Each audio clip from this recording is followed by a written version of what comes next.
서울 양평고속도로의 여러 가지 의혹들에 대해서 저희 국토위원들이 제기하고 언론에서 제기를 하자 국토부는 7월달 현안 보고 3일 전인 7월 23일 날 원희룡 장관이 전례 없이 모든 자료를 공개한다면서 서울 양평고속도로 관련 자료들을 홈페이지에 공개했습니다. 또한 원희룡 장관 스스로가 일타 강사로 나서서 유튜브도 제작한 바가 있습니다. 그런데 국토부가 공개한 자료 중 용역사가 지난해 4월 중순경 제출한 과업 수행 계획서가 있습니다. 어떻게 하면 용역을 진행할 것인지를 계획을 밝히는 건데요. 그런데 국토부가 올린 과업 수행 계획서 상에 원래 자료에 서 있던 4페이지가 삭제되었습니다. 용역사가 제출한 과업수행계획서 원본에는 과업수행 방향, 예비타당성 평가 내용 검토라는 항목이 있었습니다. 그중 예비타당성 조사 문제점 및 처리 대책, 추진 방안을 보면 노선 선정과 관련해서 기존 고속도로의 고교량 접속 및 근접된 터널 간 JCT 계획으로 종점부 위치 변경 검토라는 것이 기재되어 있습니다. 문제는 이 삭제된 4페이지가 무엇인지 좀 설명을 드리고 싶습니다. 국토부는 강상면 종점안이 처음 제안된 것은 2022년 5월 16일 용역사가 타당성 조사 착수 보고를 했을 때라고 밝혔습니다. 그런데 4월 중순경에 제출된 과업 수행 계획서 상에는 강상면이라는 이름만 없었을 뿐이지 사실상 종점 위치를 변경하겠다라는 의지를 담은 그런 계획서를 발표한 것입니다. 이는 이 용역 계획이 체결된 것이 3월 29일입니다. 3월 29일로부터 불과 열흘 후에 서울 양평고속도로의 종점 변경을 사실상 확정하고자 하는 용역사의 의지가 담긴 용역계획서를 밝힌 것입니다.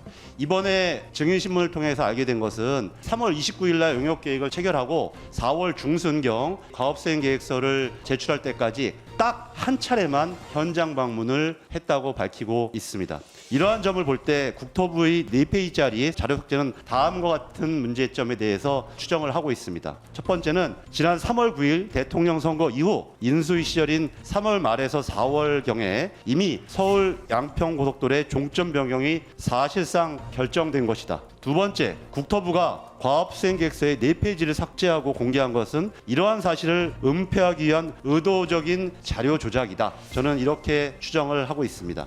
이 문제와 관련되어서 지난 7월 26일 국토위 상임위 현안 보고가 있었습니다. 당시 이 문제에 대해서 제가 질의하자 담당 국토부 도로국장의 답변은 자료를 의도적으로 삭제한 것이 아니라 용역사가 2가지 버전을 제출했기 때문에 실수로 2가지 버전이 올라가게 된 것이다, 이렇게 답변을 했습니다. 그러나 이번 국정감사에서 출석한 당시 용역사 경동 엔지니어링의 상무인 김수현 씨는 국토부 답변과 180도 다른 증언을 했습니다. 김수현 상무는 국토부에 제출한 과업수행계획서는 2가지 버전이 아니라 1가지 버전이라고 답변을 했습니다. 그리고 이 4페이지 삭제와 관련되어서는 홈페이지에 공개하면서 적절하지 않을 것이라고 판단해 수정 삭제했다고 답변을 했습니다.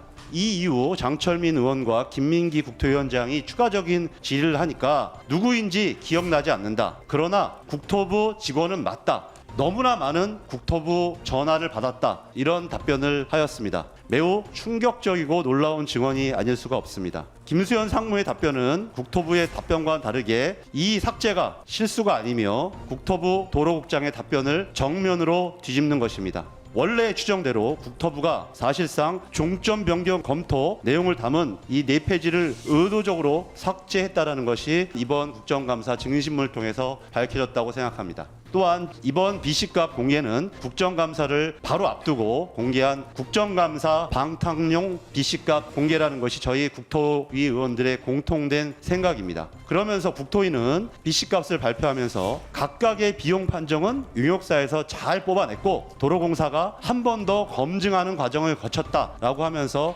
아주 교통량이 급격하게 증가해서 B씨값이 올라가는 것처럼 설명을 했습니다. 이에 대해서 도로공사 국정감사에서 함진규 사장은 B씨값 공개에 대해서 도로공사는 전혀 역할을 하지 않았다고 답변을 했습니다. 이렇게 국토부는 고의적인 4페이지 삭제에 이어서 국회와 국민들을 대상으로 거짓말까지 일삼으면서 서울 양평고속도로에 대한 국회와 국민들의 합리적인 문제 제기에 대해서 거짓말로 일삼고 있는 것입니다. 앞으로 남은 종합 감사를 통해서 국토부의 자료 조작, 변조 등에 대해서 또한 거짓말을 지속적으로 하고 있는 원희룡 장관에 대해서 지속적으로 추궁하고 서울 양평고속도로의 특혜 의혹을 끝끝내 밝혀내도록 하겠습니다. 네, 이상입니다.